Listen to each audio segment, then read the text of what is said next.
Então vamos iniciar, né, o nosso próximo assunto. São expressões algébricas ou literais, né? O nosso próximo assunto. Então dando sequência ao assunto passado do uso da letra para representar números, né? Viu? Então continuando aqui.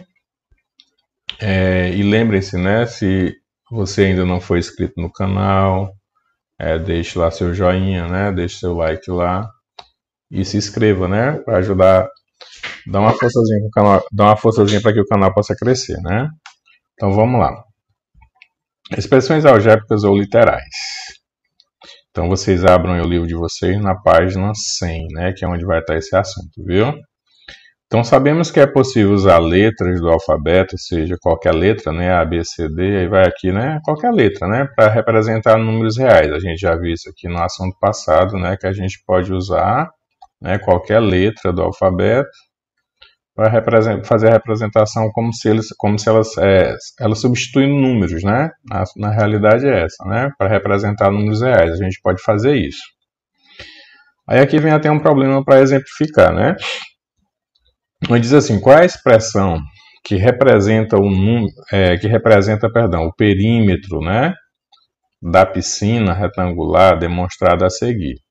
Então a gente já sabe o seguinte, que o que é perímetro? Perímetro é a soma dos lados, né? Então perímetro é a soma dos 4 lados dessa piscina.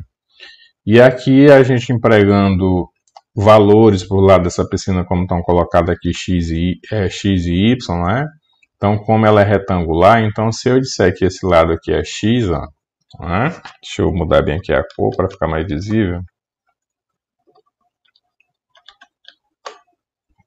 Não deu, né? Não consegui aqui usar o Ctrl Z de jeito nenhum. Não. Então, se eu disser que esse lado é x, esse lado aqui também vai ser x, né? E se eu disser que essa medida aqui é y, né, que é uma medida que eu não sei quem é, a medida desse lado aqui também vai ser y, né? Então a nossa piscina vai acabar tendo o quê?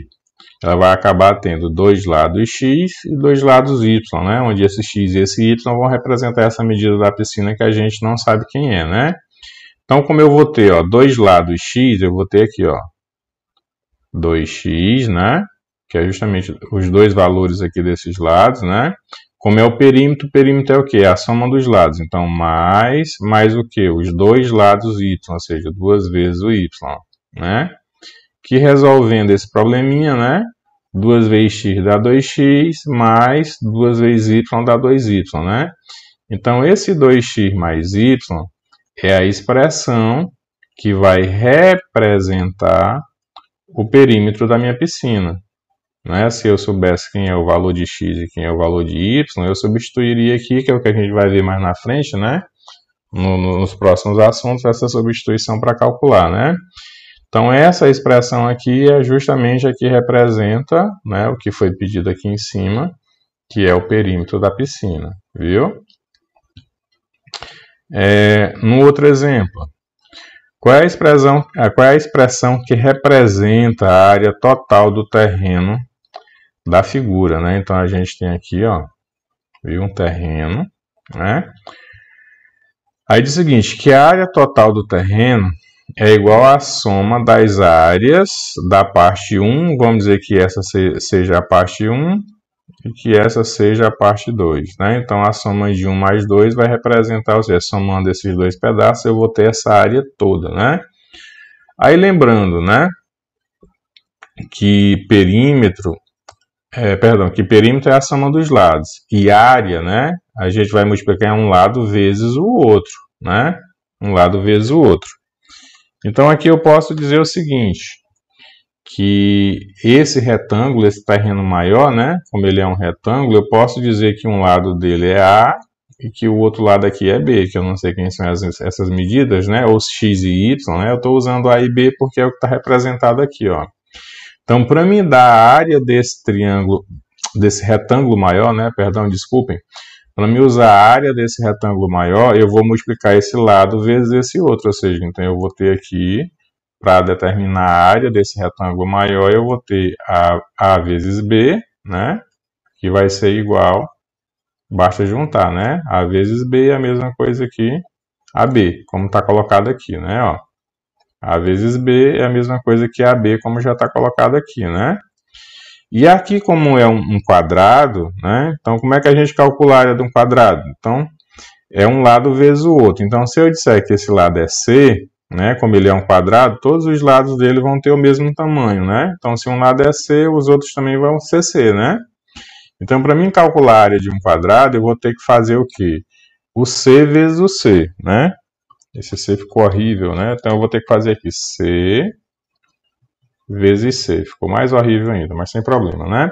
Então, como a gente vai fazer C vezes C, ou seja, como o C vai estar repetido duas vezes, né? C vezes C é a mesma coisa, como ele está repetido duas vezes, né? Lembra, soma dos expoentes, né? Pelaquela propriedade de potência, né? 1 mais 1, ou seja, C vezes C é igual a C ao quadrado, né? Porque o C está repetido duas vezes, né? Então, essa área 1 aqui vai ser igual, né? Ou seja, para me dar a área da figura toda, né? Essa área 1 vai ter que ser somada à área 2, né? Então, eu somando o valor da área 1 mais o valor da área 2, eu vou ter o valor da área aqui, ó, da figura completa, né? O valor da área da figura toda. Então, aqui, eu disse que esse lado é A e esse lado é B, né? Então, eu vou ter A vezes B, que vai representar a área do retângulo maior, somado, né, a área do quadrado, que é C vezes C, ou seja, vai ser o C repetido duas vezes, que vai ser C ao quadrado, né? Então, pronto. Se eu soubesse quem era essa medida A, quem era a medida B e quem era a medida C, né, bastava eu multiplicar A vezes B e depois somar com o resultado do C ao quadrado, que eu iria saber quanto era a área, né, dessa figura se ela tivesse representada por números, né? Se os lados tivessem representado realmente por números, né? Mas aqui, mais uma vez, como a gente está vendo, né? Expressão algébrica. Na expressão algébrica, nós vamos ter sempre letra representando justamente esse valor numérico, né? O valor dos números, viu? Aí aqui, é obrigado a ser A e B? Não. Eu poderia dizer que aqui é X e que aqui é Y, né? Ficaria da mesma forma. Eu teria x vezes y, representando a área do retângulo maior. Eu teria x vezes y, representando a área do retângulo maior. Sei lá, eu poderia dizer aqui que a área do quadrado, a medida dele é z, né? Eu teria z vezes z, então aqui eu teria z ao quadrado, viu? A letra aí não importa, né? Viu? A forma como você vai montar a expressão, né? É o que vai dizer tudo em relação ao resultado, viu? Então aqui, página 100. Então agora nós vamos para a página 101. Na página 101, a gente tem bem um terceiro exemplo, né? Que aqui agora já não é mais envolvendo área. E diz o seguinte, que para fazer um carreto, ou seja, né, o transporte de uma determinada mercadoria em um caminhão, em uma carreta, no caso do caminhãozinho como está aqui, né, Geraldo cobra uma taxa fixa de R$40. Então, para ele transportar qualquer objeto, ele cobra uma taxa de R$40 mais R$1,50, né, por quilômetro rodado, ó, viu? Então, o que acontece? Vamos montar o cálculo do transporte lá do seu Geraldo, né? Então, seu Geraldo vai ter o quê? P, né? Que vai representar... Essa letra P aqui poderia ser um P, um X, um Z, ou seja, um T mesmo, como é transporte, ela poderia ser até um T. Isso não vai fazer diferença, né? No caso aqui, o P é porque está se tratando de preço, né? Foi colocado o P no lugar do preço, viu? Então, aqui, ó. Qual é o preço do transporte do seu Geraldo? Seu Geraldo cobra o quê? 40 mais 1,50. Aí a pergunta aqui é o seguinte, ó. Qual é a expressão que representa o valor que ele cobra para fazer um carreto num percurso de ida e volta de X quilômetro? Então, quem é que está representando o quilômetro aqui? O quilômetro aqui está sendo representado pela letra X, né? Então, quanto é o quilômetro? O quilômetro é 1,50. O valor, né? O valor do quilômetro rodado é 1,50. Se eu não sei, né? A ida e a volta são quantos quilômetros? Eu não sei. Eu não sei quantos quilômetros deu, eu só sei que o x é que representa esse valor da ida e da volta. Então eu vou ter 1,50 vezes o x, né? Então, representando a ida e a volta no valor de 1,50, eu vou ter 1,50x, né? Isso aqui é que representa o quilômetro rodado como expressão, né? Porque eu não sei quem é o valor, eu sei que o valor é um x, então esse x é quem vai estar multiplicando aqui, né? Então, o preço do transporte do seu Geraldo vai ser o quê? R$40 que ele já cobra normalmente, mais, então tá aqui o mais, somado, né? 1,50 por quilômetro. Então, quem é esse quilômetro? Esse quilômetro é x, então 1,50 vezes x. Então, pronto, o preço do carreto, ou seja, da viagem do seu Geraldo, né? É justamente o 40 mais 1,50 por quilômetro, que é o x, viu? Então, aqui eu não vou ter uma expressão resolvida, eu vou ter uma expressão algébrica, né? Nesse caso aqui, na minha expressão algébrica, eu tenho números e letras aqui representando ela, né? Viu? Números e letras. Então, aqui é o preço do quilômetro rodado.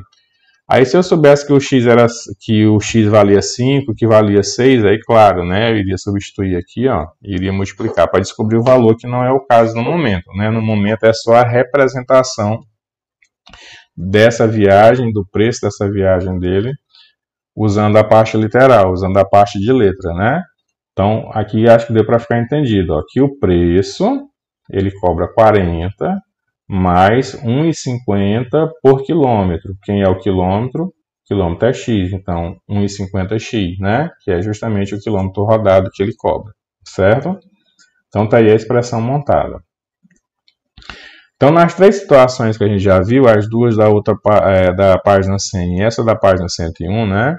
Então, nas três situações apresentadas, escrevemos as expressões matemáticas nas quais aparecem números e letras, ou somente letras, né? Que foi o caso lá, pode ter só números ou podem ter somente letras, né? Essas expressões matemáticas que apresentam números e letras ou somente letras, elas são chamadas de expressões algébricas ou literais, né? É o nome que ela recebe. Então, aqui, uma expressão matemática que uma expressão matemática que apresenta números e letras ou somente letras é denominado, né, a expressão algébrica ou literal, viu? Então, essa expressão em si aqui, ó, só com letras ou com números e letras são chamadas de expressões algébricas ou literais, né? E essas letrinhas aqui que compõem a expressão, elas são chamadas de variáveis, né? Então, dentro desse assunto, quando você ouvir o nome variável, é porque ela está se referindo às letras que formam a expressão algébrica, viu? Ouvir o nome variável, ela se refere às letras que formam a expressão. Então, tá aqui o exemplo da letra A, né? O perímetro da piscina, dois lados x somado com os dois lados y. Aqui em relação à área do quadrado, né, que é o x ao quadrado, e a área do retângulo, que foi o AB, né? Então, A vezes B foi a área do retângulo, somado mais a área do quadrado, que era C, que foi C ao quadrado, né? E aqui o valor do transporte do seu Geraldo, né? Que é R$40, que ele cobra por viagem, mais 1,50, e o x aqui representa o quilômetro rodado, né? 1,50x.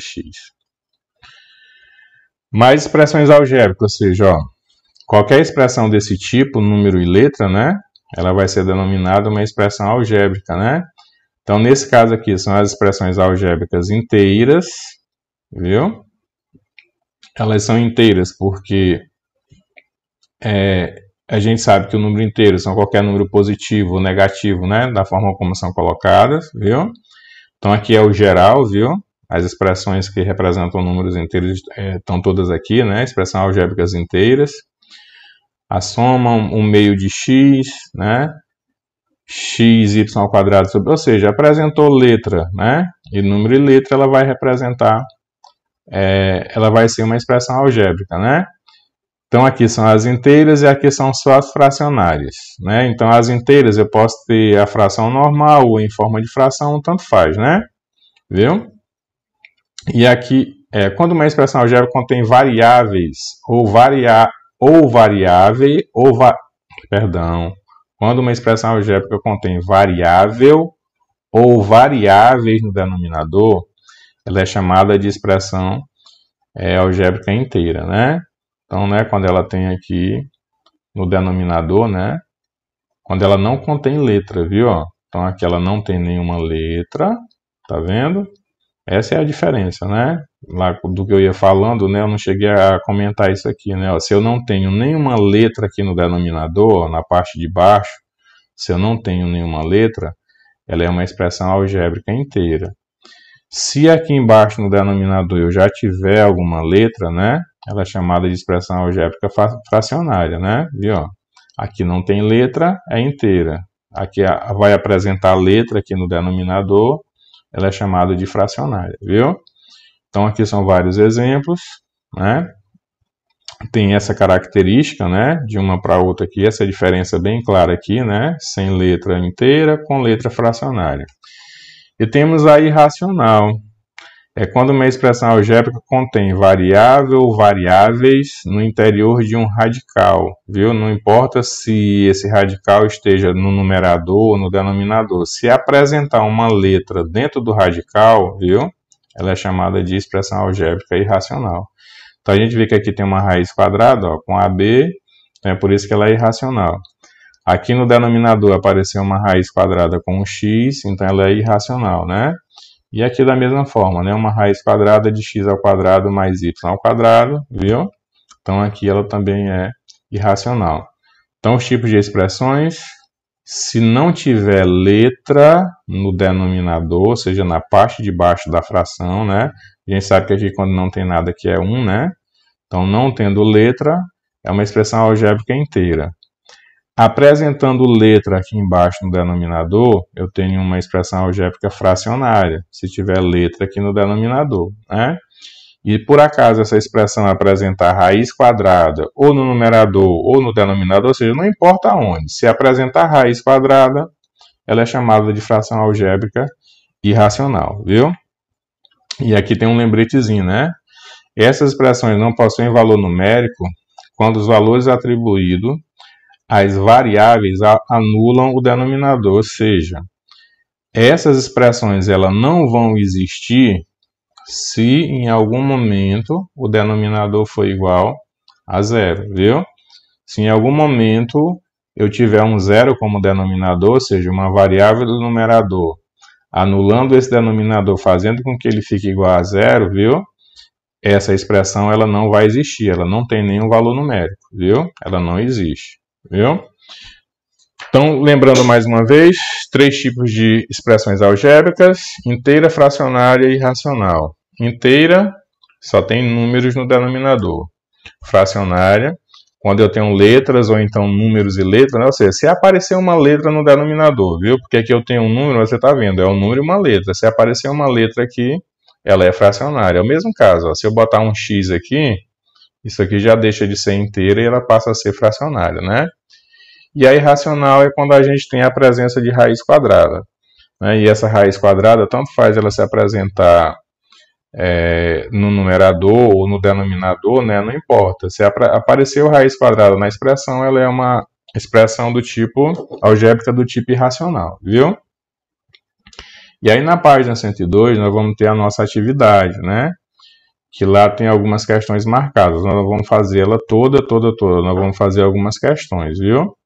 Mas é da mesma forma, né? A gente vai usar esses valores das expressões algébricas, ou seja, como expressão algébrica para representar, né? Essa expressão, né? Que vai me dar que iria me dar um valor do cálculo, se caso tivessem números aqui representando realmente essa expressão, né? Então aqui eu tenho o seguinte, ó. O livro custa X, então o livro é X, né? Aí o que acontece? Daí está dizendo o seguinte, que Caio, ó, vai comprar 5 livros. Então, livro X, Caio vai comprar 5. Então, eu já vou ter aqui, ó, uma compra de 5 livros, uma compra de 5x. Viu? E 8 cadernos. Então, mais 8 cadernos. Aí, o que diz aqui, ó, que o caderno custa Y, então o caderno é Y. E ele vai comprar quantos cadernos? 8. Então eu vou ter 5x mais 8y, né? Se eu tivesse isso aqui em valores, isso aqui seria o valor que o Caio iria gastar na loja para comprar 5x, ou seja, 5 livros mais 8 cadernos, né? Então aqui seria a expressão que vai representar a compra que o Caio vai fazer lá na loja, viu? Então dessa forma é que a gente vai usar esse raciocínio para resolver a atividade, né? Que a atividade vai ser em outra aula, viu? E mais uma vez, se você não for inscrito no canal, né? Curta lá, deixe seu joinha, viu? E se inscreva, viu? Que eu agradeço. Então até a próxima aula.